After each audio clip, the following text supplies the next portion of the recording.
de algo que nós não estamos mais ouvindo dentro das igrejas. Alguém sabe me dizer o que nós não temos mais ouvido dentro das igrejas? Ou se ouvimos bem por cima. E quanto mais próximo está a volta de Jesus Cristo, menos a gente ouve falar da volta de Jesus Cristo, não é assim? Quantos têm ouvido pregações, sendo edificados, sendo fortificados, digamos assim, porque sabe que Jesus está voltando. Hoje nós estamos dentro das igrejas e a gente ouve tanto o dar, Jesus dá, Deus dá, Deus abençoa, Deus prospera, Deus isso, Deus aquilo. Mas e a volta de Jesus? Como que fica nisso? Como que fica a volta daquele que foi, ressuscitou, está entre nós e ele vai voltar? Isso é um fato. Eu não sei se vocês já pararam assim para pensar: meu Deus, se Jesus voltar hoje, o que será que vai acontecer? Será que eu vou? Será que eu não vou? Será que você vai, Maria? Eu vou. Amém, eu vou. Agora eu não posso dizer, é como eu já falei aqui, eu não posso dizer se o pastor Cassiano vai ou não vai. Não é individual? Eu não sei se o risco, não sei. Eu sei que eu vou. E quem for, gente, a gente vai se encontrar lá. Vai, hashtag, a gente se encontra lá. Partiu o céu. Eu vou deixar no Face. Partiu o céu. Vou deixar ali registrado. Mas o que eu queria falar nessa noite é uma pergunta que eu queria, para no final a gente refletir. Se Jesus voltasse, ou melhor, vou mudar, Jesus vai voltar. Mas eu vou assim, se Jesus chegasse assim para você hoje, agora, e falasse assim: você tem mais 5 minutos, Stephanie. Daqui 5 minutos você ou vai. O que você o que você diria? Qual seria o seu recado? O que você poderia deixar marcado nos seus últimos instantes aqui na terra? O que você poderia estar hoje pensando? Obrigada. O que vai acontecer? O que você falaria? O que você vai falar? Qual seria o recado? Talvez você deixaria lá no Facebook o último recado. Eu vou deixar hashtag partiu o céu. Quem viu, viu. Quem não viu, cadê a Bel? Está no céu. Se Jesus chegasse para mim e dissesse: ó, Jesus, só deixa eu fazer um Snapchat aqui. Partiu o céu. Era isso que eu ia fazer. Mas que eu ia já tudo conectado. Jesus, dá para levar? Dá, posso levar? Posso levar o iPhone para tirar foto aí no céu, mandar lá para baixo para quem ficar? Vocês vão receber de lá. Se quem for, foi. Mas assim, o que eu quero dizer com as últimas palavras? Nós vamos ler um texto que está em 2 Timóteo, onde foi um dos maiores, depois de Jesus, o cara da Bíblia. Depois de Jesus, ele foi o cara. Apóstolo Paulo foi o cara. Ele foi aquele que, gente, marcou. E vocês sabem quais são as últimas palavras de Paulo? Eu vou falar para vocês. 2 Timóteo 4. Pode abrir sentado mesmo, não tem problema. Hoje eu estou deixando tudo. Pode ficar sentadinho. Tem uma sozinha? 2 Timóteo 4.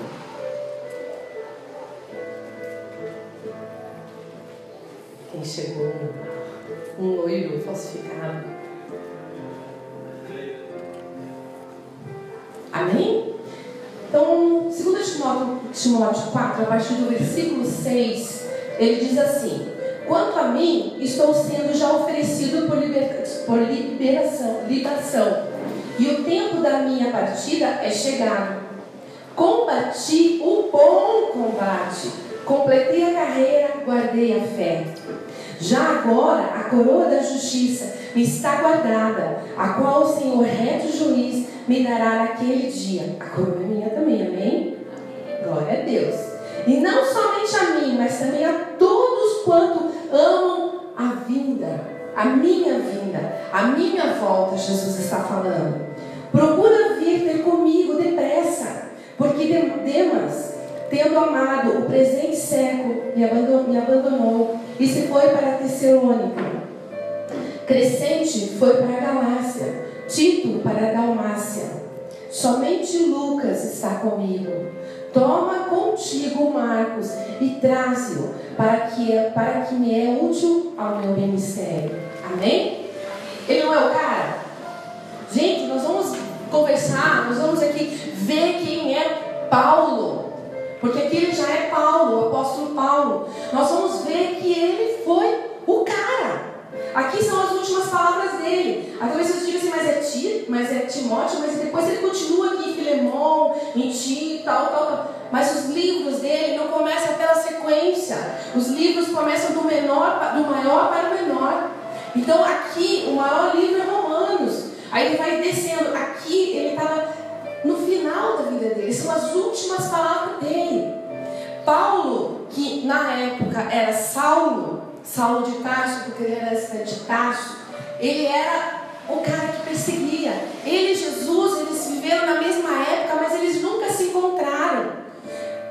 Saulo de um lado, Jesus do outro. Jesus operando as suas maravilhas, curando, operando milagres e pregando e discipulando, e Paulo se preparando para uma grande perseguição, para aquele que viria para destruir, para perseguir os cristãos.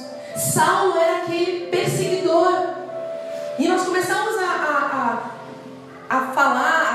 ouvir falar de Saulo quando ele começa a perseguir um grupo de missionários, vamos falar assim, que estavam pregando o evangelho.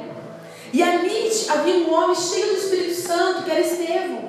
Estevão era um homem cheio do Espírito Santo, cheio da graça, cheio de sabedoria. Deus usava ele tremendamente. E ele estava pregando, e aquilo começou a mexer com Saulo, contorcia Saulo. Saulo ficou incomodado com aquilo que estava sendo pregado, porque ele era um perseguidor. E o que ele fez? Ele mandou matar Estevão. Todos sabem que Estevão foi apedrejado até a morte. E a palavra do Senhor diz que as roupas de Estevão foram dobradas, todas com sangue, e colocadas aos pés de Saulo. Porque era como diz, está aqui o teu troféu. Nós matamos mais um, foi mais um. Mas nós lendo isso, nós olhamos essa história, quem era Paulo? Quem era Saulo? Quem era esse homem com tanto poder?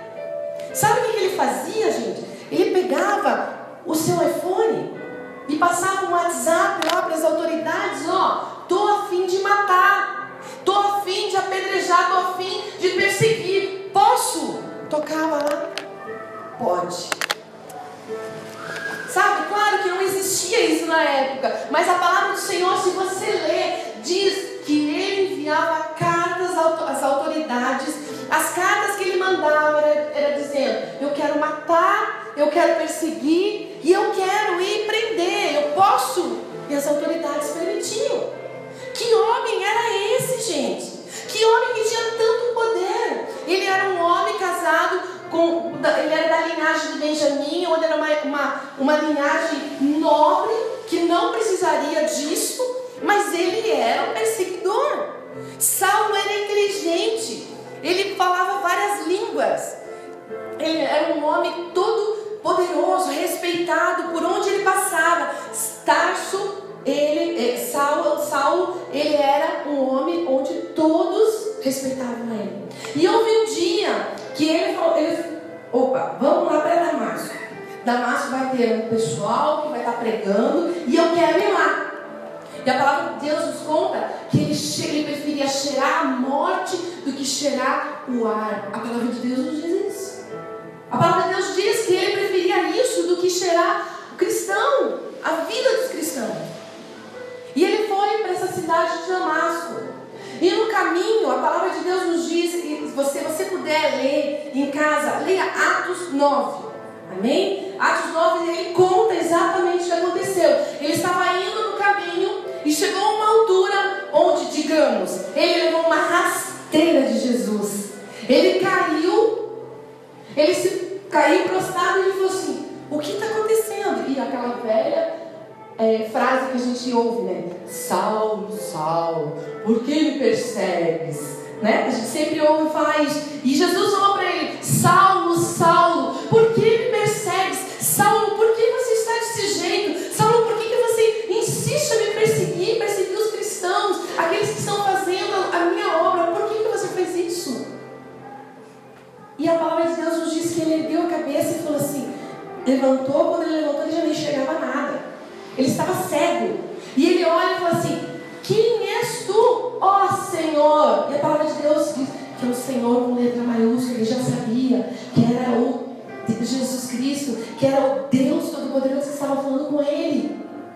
E Jesus, a palavra de Deus nos diz que Jesus falou para ele que ele ia sair dali, que ele ia para a casa de Judas, que não era Judas, porque Judas não tinha ressuscitado, Judas estava morto, né? Então não é Judas, nós não sabemos que Judas morreu. E ele foi para a casa de Judas. E lá, naquela cidade, havia um grande profeta, onde o nome dele era Ananias. Ananias, ele era um homem extremamente cheio do Espírito Santo. Mas ele era um profeta, e quando ele abria a boca, Deus usava ele tremendamente. E ele estava clamando ao Senhor. Eu creio assim que ele estava no Espírito, né? Aquele momento que a gente está em oração, orando, fervoroso. Lembra daquelas nossas orações aqui? Ei, Jesus! Fala comigo, Senhor! Quero ouvir a tua voz, Jesus! Fala, Deus! Fala mesmo, Deus! De repente Deus diz: Ananias, oh Deus, estou aqui, pode falar, Deus! Estou aqui, Deus, manda um recado. Ananias, eu tenho uma missão para você. Pode falar, Deus, pode falar, manda que eu vou. Há um homem chamado Saulo. Oi? Saulo? Não, Deus, não está falando que aquele homem que persegue, aquele homem que vai atrás, aquele homem que mata os cristãos. Deus, eu sou cristão. E a palavra de Deus diz que Ananias começou a contar para Deus quem era Saulo. Mas Deus já sabia, como se não soubesse, né? Aí ele começou a ouvir. Ele falou assim: é esse homem que eu tenho uma grande obra para a vida dele. Igreja, Deus tem uma grande obra para cada um de nós. Sabe aquela pessoa que você diz: essa não tem jeito, e é tudo ele fala dos crentes, tira sarro de crente, não gosta de crente, chega lá e fica assim: tá ficando na igreja, mas a igreja é isso, vai de novo para a igreja, é crentinho. Sabe essa pessoa que fala assim? Pode ser um Saulo, e Deus tem uma grande obra na vida dele, na vida dessa pessoa. Deus tem uma grande obra na tua vida e na vida dessas pessoas que falam, que reclamam do evangelho, da tua vida para dentro da igreja. Quando você passa pelaquela porta, existem pessoas que ficam te criticando, mas Deus tem uma obra para ela. Deus tem algo na vida dessa pessoa, assim como Deus falou para Ananias: eu tenho uma obra, eu quero que você vá. E Deus envia os seus profetas para falar conosco, igreja. Sabe, a palavra de Deus nessa noite dizendo para você não desistir, para você não parar, que Deus tem uma obra. Deus vai completar aquilo que Ele te prometeu, Ele vai cumprir, Ele vai completar. Amém? Muitas vezes nós precisamos ir por Damasco. Eu não quero ir por Damasco. Eu não quero encontrar Jesus, Maria, por Damasco. Eu já encontrei Jesus. Mas eu não quero que o meu caminho volte-se para Damasco, para eu ter que cair, ficar cega e precisar realmente me humilhar, assim como Saulo precisou. Saulo ficou cego. E a palavra de Deus nos diz que Ananias foi ao encontro desse homem na casa de Judas. E nós podemos imaginar a alegria de Ananias indo, né? Não. Eu creio que ele foi morrendo de medo. Por mais que ele fosse um profeta de Deus, por mais que ele fosse um homem de Deus. Quantas vezes você vai fazer um convite para uma pessoa e você vai morrendo de medo de fazer aquele convite, porque sabe que aquela pessoa é resistente, que aquela pessoa vai te soltar, ela vai meter a boca em mim, mas eu vou falar. Quantas vezes assim foi Ananias? Ele falou: eu vou, Deus, mas eu não vou sossegado, porque eu tenho medo. Ele vai me matar, ele pode me matar, ele pode me castigar. Mas Ananias foi e bateu na porta. Abriu a porta, Judas. Sabe quando você liga para uma pessoa que você precisa falar com ela, mas você tem medo de falar com ela? Já aconteceu isso, às vezes você tem que falar com o Cassiano, e eu tenho, uma coisa que eu tenho que falar para ele. Eu sempre meu exemplo, né, gente? Eu sempre o Cassiano. Às vezes tem alguma coisa que eu falar para ele, que nem essa semana que passou, que daí quando eu vejo a ligação dele, ele já viu o cartão de crédito. Tem que apoiar. Ele já viu a fatura do cartão. Aí sabe quando você precisa falar com a pessoa e você liga, dá um toque e desliga? Aí você dá mais toque e desliga, mas eu te liguei 2 vezes, você não atendeu. Sabe? É uma tática, né? É verdade, eu ligo, desligo. Eu liguei, veja lá no teu celular. Tem umas 3 ligações seguidas. Você que não me atendeu. E aí, eu acho que foi assim com Ananias, né? Ananias bateu na porta uma vez, 2, opa, não tá, eu vou embora. Judas abriu a porta. Ananias, você está aqui? Ananias olha para ele e fala assim: é aqui que tem um homem, Saulo. E ele estava preparado para ver aquele homem armado, aquele homem todo cheio para pegar e dizer: você vai morrer. Quando ele abre a porta, ele dá de cara com o homem prostrado. 3 dias, a palavra de Deus em Atos 9 diz que ele estava 3 dias sem comer e sem beber.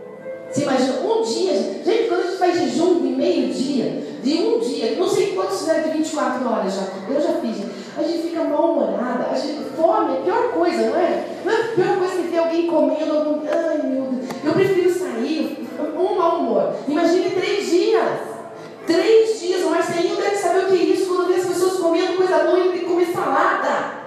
Porque ele precisa perder peso no campeonato, né? Não é, Marcelinho? Imagina Ananias. Mas ele estava lá, aquele homem prostrado. Aquele homem estava lá, caído aos pés de Judas. E quando ele chegou, Ananias aí, viu aquele homem lá? Sabe que está com o cachorro morto? Foi mais ou menos isso que ele fez. Eis que te digo, eu estou aqui. Aí ele fala assim, o Senhor, o qual encontraste no caminho, me enviou para tornar a ver e ser cheio do Espírito Santo. Ali caiu as escamas dos olhos de Saulo.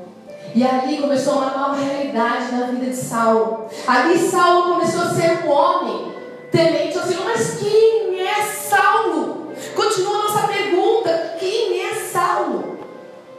Quem é esse homem? E ele teve um encontro com o Senhor. Você lembra como foi o seu encontro com o Senhor? Quantos aqui lembram do seu encontro com o Senhor? Gente, eu mais ou menos. Eu tive encontros e eu achei que tivesse tido encontro. Eu achava que eu tinha encontrado, mas eu não tinha encontrado. É aquele verdadeiro encontro, assim como Ananias teve. Muitas vezes nós temos encontro diretamente no colo do Pai, ou nós temos o encontro de Damasco, pelo caminho de Damasco, onde nós vamos ficar cegos, onde nós vamos ficar sem comer, onde nós vamos passar por poucas e boas para nos achegar na presença do Senhor. E nós precisamos nos lembrar de quem é o Senhor em nossas vidas, quem é Deus para nós, como que Ele pode nos preencher, como que Deus pode nos fortalecer. Nós temos que saber que Deus é Deus em nossas vidas. Quando eu falo que nós temos que deixar Deus ser Deus nas nossas vidas, é porque nós temos que deixar Ele agir totalmente nas nossas vidas, que Ele seja o primeiro e único nas nossas vidas em todo o tempo. Amém? Paulo, voltando para o texto, aí nós podemos começar a entender um pouquinho quem é Paulo. Agora ele é Paulo, não é mais Saulo. A misericórdia de Deus é tão grande que Ele não deixa mais você como você está. Ele muda totalmente aquele teu velho homem, e hoje você é um novo homem. Você é uma nova pessoa. O seu caráter muda, tudo muda. Amém? Nós mudamos por dentro e por fora. E a palavra de Deus lá em Timóteo diz que foi decretada a morte de Paulo. Ele falou assim: estou indo embora, eu vou morrer, já está aqui o texto que nós lemos. Ele falou: já está aqui, já está decretado, eu vou morrer. E eu combati o bom combate. Como assim? Combati o bom combate? Gente, nós vamos conhecer um pouquinho de Saulo. Quando nós vamos para o caminho do Senhor, a gente acha assim: eu me converti, tudo vai mudar na minha vida.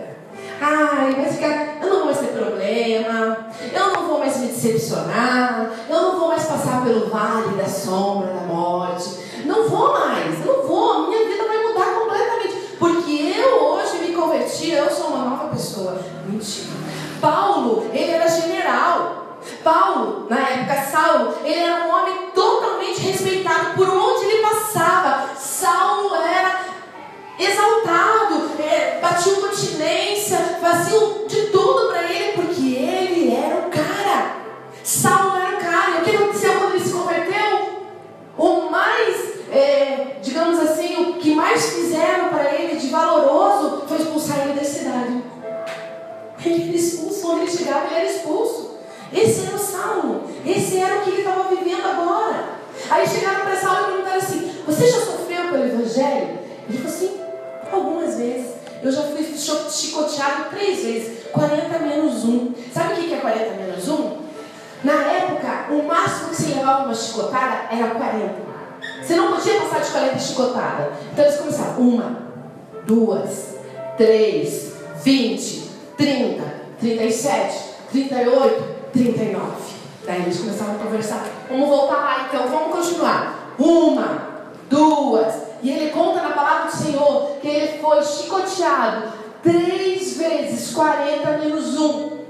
Isso foi Saulo. Ele foi chicoteado, gente, por amor ao evangelho, 3 vezes 40 menos 1, porque era até 40 vezes. Aí perguntaram para Paulo: e as marcas que você tem?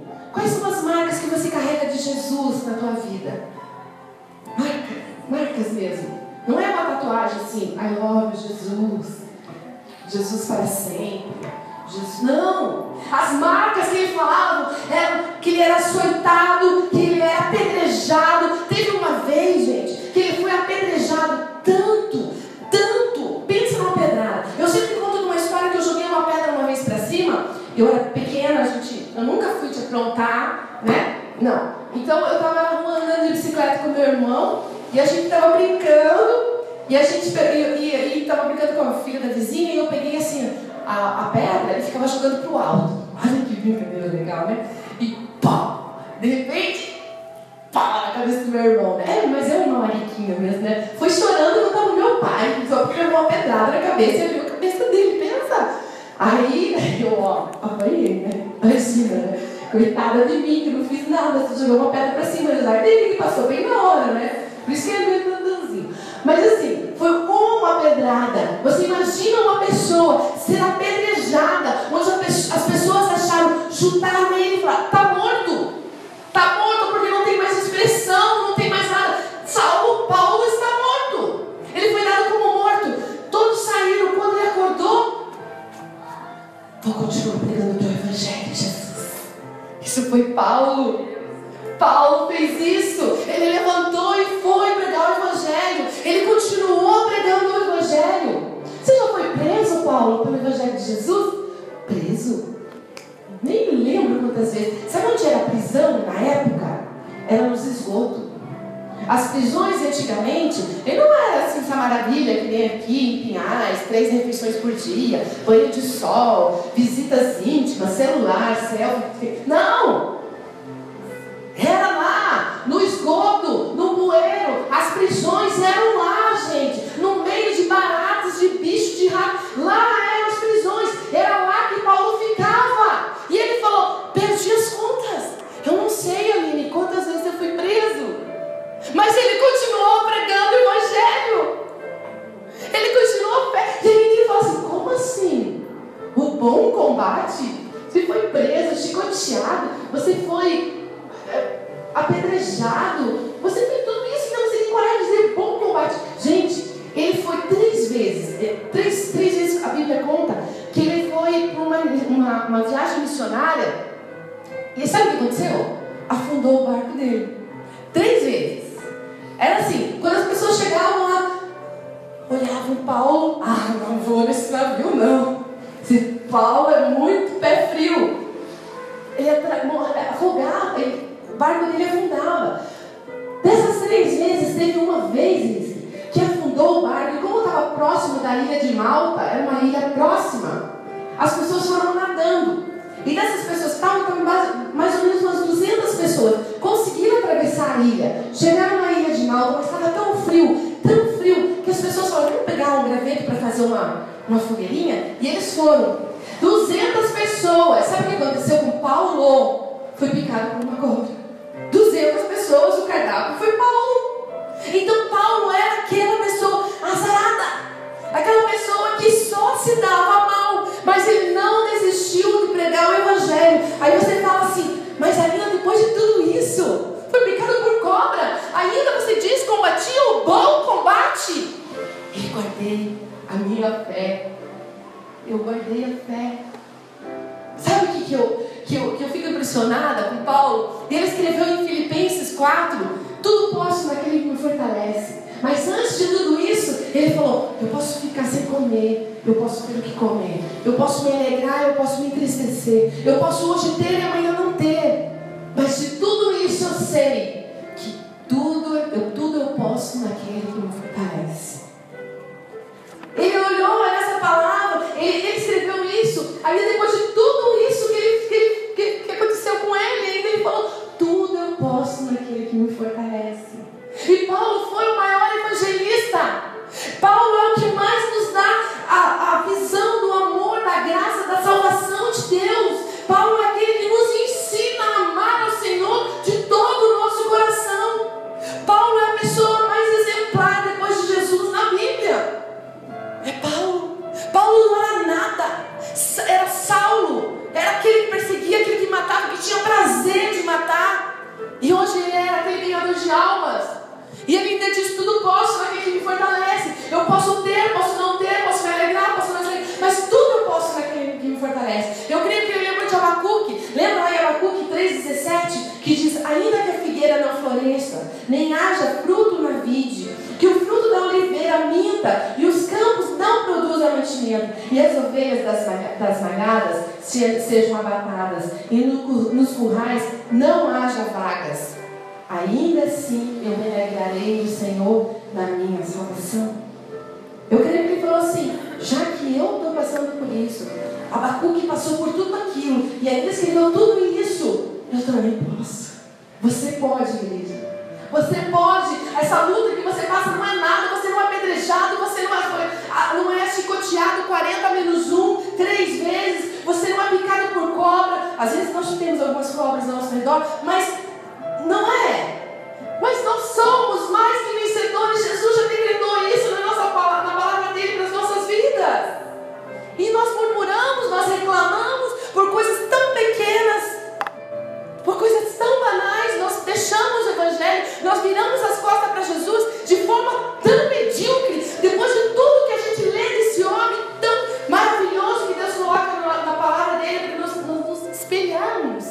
E a palavra de Deus aqui, resumindo, essa palavra de Abacuque quer dizer assim: ainda que a figueira não floresça, quer dizer figo. Sabe o que o figo era feito na época?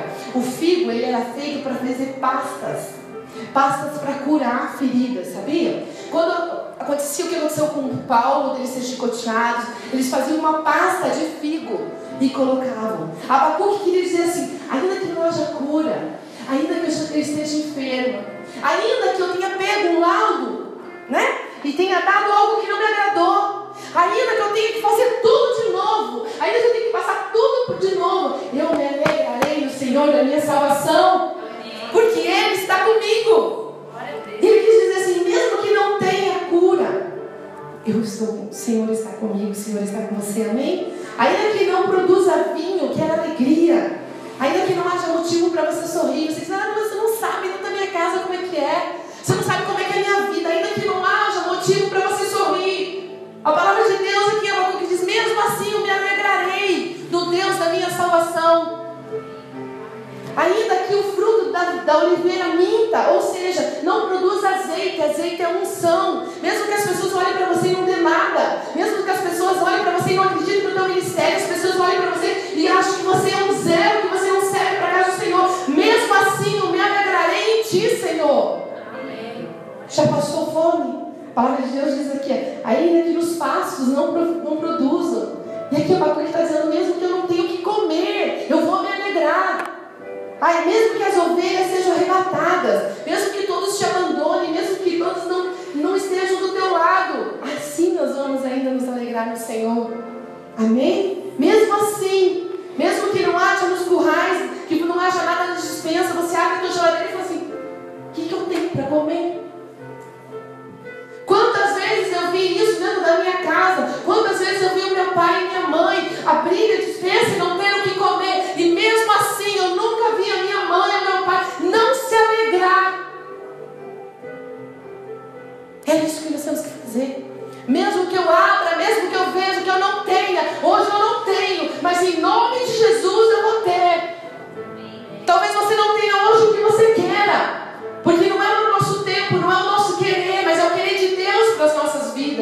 Às vezes nós queremos, mas não é o tempo ainda. Mesmo assim, nós vamos nos alegrar no Senhor da nossa salvação, amém? É isso que Ele está falando para nós. E ainda assim, nós temos a capacidade de murmurar. Mesmo assim, nós murmuramos por aquilo que Deus nos dá. Mesmo assim, nós não fazemos absolutamente nada para o Deus da nossa salvação. Mesmo assim, vendo tudo que Ele escreveu aqui, nós não fazemos nada. Jeremias nos diz que Deus quer nos acrisolar. Acrisolar é moldar, é colocar o ouro no fogo e nos refinar. É isso que Deus quer fazer conosco, igreja. É isso que Deus quer fazer comigo e com você nessa noite.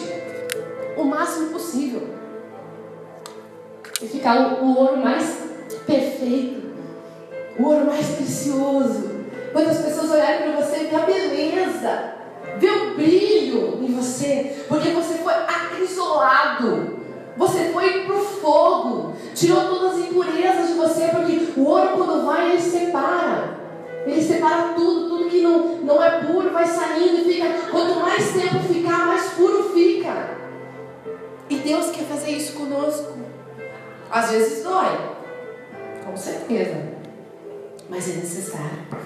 Paulo foi preso, Paulo ia morrer, e ele fala assim: eu combati o bom combate, guardei a minha fé.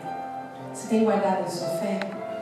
Paulo foi abandonado por todos, e a palavra de Deus no versículo 11 diz que ele chamou Marcos. Você sabe quem era Marcos? Era um dos evangelhos, Mateus, Marcos, Lucas e João. Marcos, numa das viagens, ele e Paulo tiveram uma briga terrível. Quantos lembram dessa briga? Eles tiveram uma briga terrível. A Bíblia nos conta que eles brigaram e cada um seguiu o seu caminho. E nunca mais eles se falaram. E Paulo falou: chama Marcos aqui. Chama Marcos aqui porque eu preciso. Sabe por que eu preciso? Porque se eu vou para o Deus do amor, o Deus do perdão, eu preciso me reconciliar com Marcos. Ele falou dos outros aqui, foi para um lugar, mas traz Marcos aqui porque eu preciso me reconciliar. Eu preciso ir para Deus do amor e do perdão, reconciliado com Marcos. Olha, gente, que pensamento é esse? Que homem é esse? Gente, que homem é esse que nós estamos falando?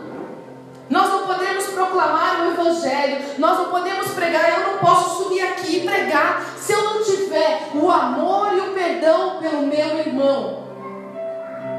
Você não pode falar, você não vai conseguir chegar até Deus, isso é fato, se você não estiver com o Deus do amor e o Deus do perdão. Você não chega até Deus. Você não vai além. Você para, você estaciona. E Paulo precisava mais do que isso, precisava falar com ele. E quais seriam as últimas palavras suas? As de Paulo nós já sabemos. 5 minutos Deus te dando hoje. 5 minutos, né? 5 minutos, Deus. 5 minutos. Deus merece falar, você tem mais 5 minutos de vida. Não estou profetizando a vida de ninguém aqui, gente. Pelo amor de Deus, ninguém. Eu quero vida longa, né? Mas vai que, né, Aline? Atravessar, vai embora, não sei, pressão, né? Eu quero viver. Hoje eu falo, o Lucas me desejou 100 anos. Eu quero viver mais 100 anos. Me aguente, né? Eu falei para ele, imagina se ele aguentar mais 100 anos. Pelo amor de Deus. Mas assim, o que vai ser? O que você teria para falar? O que você falaria para Deus? O que você deixaria aqui para as pessoas olharem e dizer: quem é Tiago? Quem é Fábio? Quem é Wagner? Quem é? Como nós estamos aqui tentando descobrir quem é. E a palavra de Deus no versículo 8 diz: a coroa está guardada não somente para mim, mas a todos aqueles que amam a minha vinda. Você ama a vinda de Jesus? Será que você está preparado para a volta de Jesus? Será que realmente você ama? Você espera Jesus volte logo? Às vezes a gente olha as pessoas e diz assim: o Cassiano tem essa mania. Cassiano tem essa mania de dizer assim: ô Jesus, volta logo. Ô Jesus, não aguento mais, volta logo, Jesus. Coitado, não sabe o que está falando, né? Tadinho dele, tadinho do Cassiano, né? Ele não sabe o que está falando. Mas nós temos que saber Falar: Jesus, volta, Jesus. Vem buscar a tua igreja. Eu quero estar preparado. Será que você está preparado, igreja? Brincadeira essa parte agora. Será que você está preparado para a volta de Jesus? Realmente você pode dizer: eu estou preparada, eu amo a volta de Jesus, eu estou aqui me preparando. Paulo estava preparado. Nós podemos ver aqui que ele estava preparado. Talvez você diga assim: não, eu quero mais um pouco. O Jean Lucas fala: mãe, eu quero casar, eu quero que Jesus volte antes de eu casar, né? Não sei quantas vezes, desde quando nós temos ouvido falar que Jesus está voltando? Desde quando você ouve ali? Eu ouço desde quando. Aí assim, Jesus ia voltar, o mundo ia acabar. Aí teve, eu não vou falar em anos, porque, né, são alguns anos atrás, né? Não vou citar anos, mas assim, todo ano Jesus ia voltar, ia acontecer alguma coisa. Quantas vezes nós ouvimos falar que Jesus estava voltando? E será que você se preparou para essa volta de Jesus? Será que realmente você está preparado e você quer um pouco mais de tempo para você construir? Você está apegado nos seus bens materiais? Você está apegado nas suas coisas, na sua bateria? Né? No seu trabalho? Será que você está apegado no teu carro? Será que você está apegado nos teus filhos? Você está tão apegado que você não quer que Jesus volte. Mas eu digo para você, é fato, Jesus vai voltar. Jesus está voltando. Sabe, queridos, e quando nós realmente falarmos de todo o nosso coração: eu estou preparado para a vinda de Jesus, você não vai mais conseguir sair da cama sem antes falar com Jesus. Você não vai mais conseguir dormir sem antes falar com Jesus. Porque você diz: oh Jesus, eu vou me encontrar contigo. Oh Jesus, é nóis. Quando nós tivermos essa verdadeira convicção de que nós estamos preparados, nós não conseguimos deixar de adorar o Senhor, de estar na presença dele, como Paulo. Paulo tinha toda essa convicção de que ele ia para o Pai, que era isso que ia acontecer com ele. E a palavra de Deus lá em Apocalipse, no último capítulo, no último versículo, diz assim: aquele que testifica estas coisas diz: certamente cedo venho. Ora vem, Senhor Jesus. Maranata. Vem, Senhor Jesus. Vem, Senhor Jesus. Vem. Vem, Jesus, sem demora. Será que se ele viesse hoje, você ia se encontrar com ele ou com ele? Lá. Amém? Será que você está ansiando pela volta de Jesus? Ou você quer mais um pouquinho? Quero mais um cadinho só, Jesus. Será que você está preparado? Ou você pode dizer: volta, Jesus? Feche os seus olhos só um minuto e pensa qual seria a sua atitude. Eu quero que nessa noite haja no teu coração o desejo de estar com o Senhor. Porque um dia isso vai acontecer. Vai acontecer. Eu não sei quando. A palavra de Deus diz que é um abrir, um fechar, um abrir e fechar dos olhos, um piscar de olhos. Podia ser agora, podia ser daqui a pouco, mais um ano, talvez nós tenhamos mais um tempo. Mas você, quando tudo isso acontecer, quando o teu amor, no teu coração arder essa vontade de estar com o Senhor, você vai convidar Ele para participar dos seus dias. Você vai convidar Ele para estar no teu dia a dia. Talvez você vai pecar menos, talvez você vai sofrer menos sozinho. Porque sofrer nós vamos sofrer, mas talvez você vá sofrer menos sozinho. É a hora de colocar Deus no teu caminho. É hora de você cantar uma nova canção. É hora de você, nos teus lábios, proclamar uma nova canção para o Senhor. É hora de você dizer: ora vem, vem, vem, Senhor Jesus. Pai, como eu tenho sido egoísta, Senhor. Talvez você tenha que dizer isso, pensado só nas minhas coisas, deixado as suas coisas de lado, Senhor. Talvez você tenha que dizer isso para Ele: eu me arrependo de mim, eu me arrependo dos meus achismos, das minhas atitudes. Senhor, mexe no meu coração. Será que você pode dizer isso para Ele hoje? Senhor, mexe no meu coração. Desperta o desejo, Senhor Deus, do teu reino dentro de mim. Deus, eu não tenho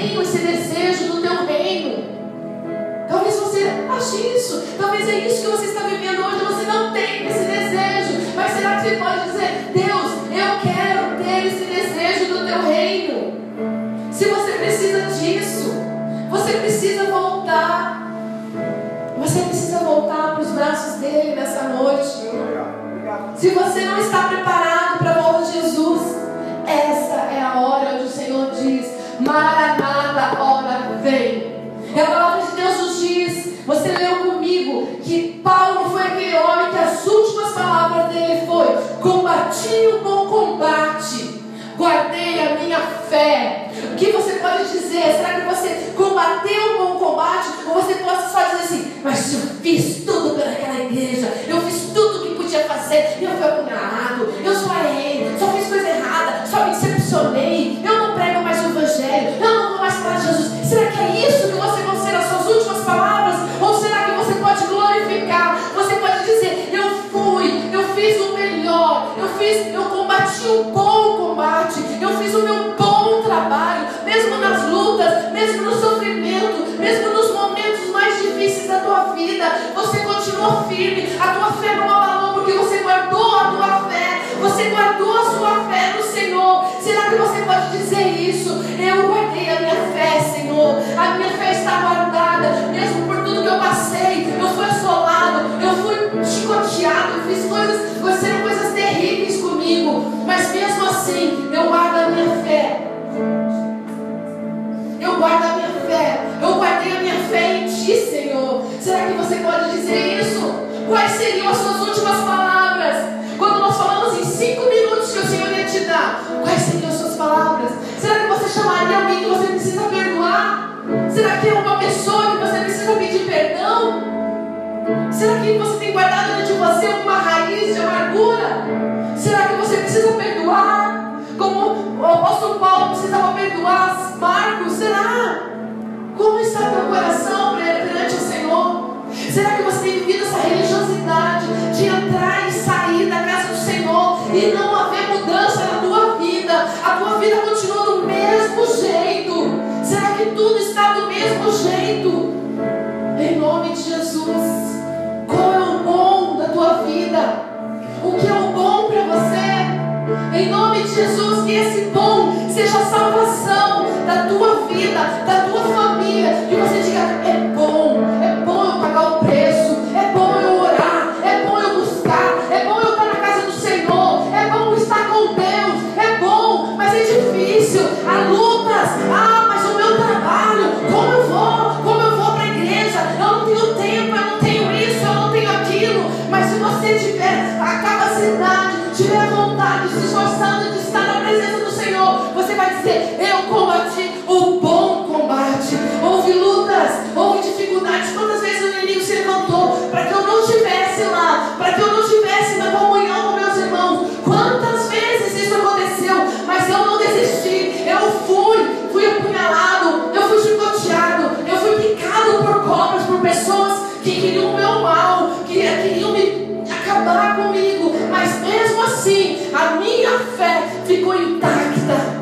Mesmo assim, eu digo que é bom servir ao Senhor. Mesmo assim, eu digo que é bom estar na presença do Senhor. Mesmo assim, eu digo que é bom servir ao Senhor. Será que você pode dizer isso? Será que seriam suas últimas palavras nessa noite? Em nome de Jesus, igreja. Em nome de Jesus, não perca tempo. Não perca tempo, porque Jesus está voltando. Será que a tua casa está limpa? Será que o teu coração está limpo? Será que você está preparado para essa volta? Será que quando os anjos descerem, você vai subir ou você vai descer? Oh, Maranata, a hora vem. Vem, Senhor Jesus. Vem, Senhor Jesus. Vem, Senhor Jesus. Vem, Jesus. Jesus não se importa como você está. Jesus não se importa da maneira que você tem vivido. Jesus se importa com o teu coração aquebrantado. Jesus se preocupa com o teu coração aquebrantado na presença dele. E talvez seja isso que você tem que falar nessa noite.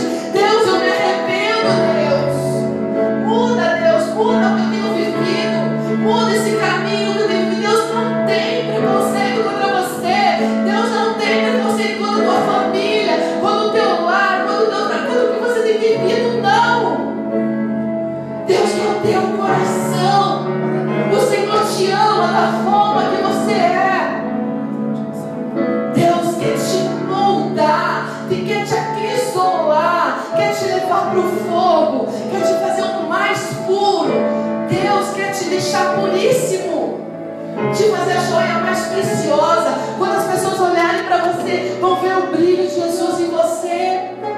É isso que Deus quer nessa noite. Que você entenda a volta dele. Como diz aqui no Apocalipse, no último dele diz: ora vem, vem Senhor Jesus. E Jesus está voltando. E Jesus vai voltar. Num piscar de olhos, Jesus vai voltar. Ele quer preparar, quer encontrar a igreja dele preparada. Quer encontrar a igreja dele preparada. Eu quero que você fique de pé enquanto o Tiago vai ministrar um louvor. E se você souber cantar, eu quero que você cante ao Senhor essa música. Eu quero que você cante ao Senhor essa música, onde nós vamos declarar essa noite: vem Senhor Jesus, vem Senhor Jesus, em nome de Jesus, em nome de Jesus. Tu que estás a sentar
para a volta de Jesus?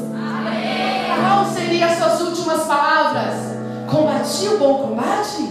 Seria como o nosso amigo Paulo? Será que seria assim? Que saco, tem que ir para a igreja hoje nesse dia de chuva, esse dia de palavra com Deus. Será que seria assim? Não. Combati o bom combate, eu vou lá adorar o Senhor. Está difícil, tem lutas, tem enfermidade, tem dificuldade dentro de casa, mas eu vou adorar o Senhor, porque é bom, porque eu combati o bom combate, eu guardei a minha fé. Aleluia, aleluia, a palavra de Deus para nós essa noite. Glória a Deus, aleluia, pode se assentar em nome de Jesus. Amém. Olha, gente, depois de saber da volta de Jesus, essa música maravilhosa, ontem eu passei pro Thiago, canta pra mim. Eu falei pro Thiago, Cassiano, ela não vai querer cantar, porque eu tinha de umas mulheres lá pentecostais, eu falei, não vai querer, né? Mas aí eu achei do Regis Anês, não era Regis Anês, né? Davi Sasser. E linda, eu chorei ouvindo, a hora que ele conta como vai ser, como vai estar, os anjos, nossa, os anjos adoram, gente, é muito lindo. Lindo demais, saber que esse dia vai chegar, e esse dia está chegando. Eu ouço desde criança, fazem 20 anos que eu escuto isso. Mas assim, eu ouço há 45 anos que Jesus está voltando. Ele pode voltar daqui mais 45 ou voltar hoje, amanhã, não sei. Mas eu quero viver esse bom combate como o nosso amigo Paulo. Eu quero dizer, Senhor, eu fui lá na tua casa, eu fiz o que fiz.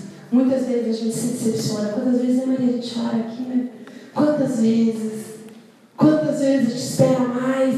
Mas é bom servir ao Senhor. É bom porque é a Deus que nós servimos a Ele, amém? E Ele vai nos honrar, né? Porque a gente tem aqui e aqui, mas o melhor é que vai estar lá no céu, que nós vamos nos encontrar lá no céu, amém? Glória a Deus. Vira para a pessoa que quer te encontrar lá, hein?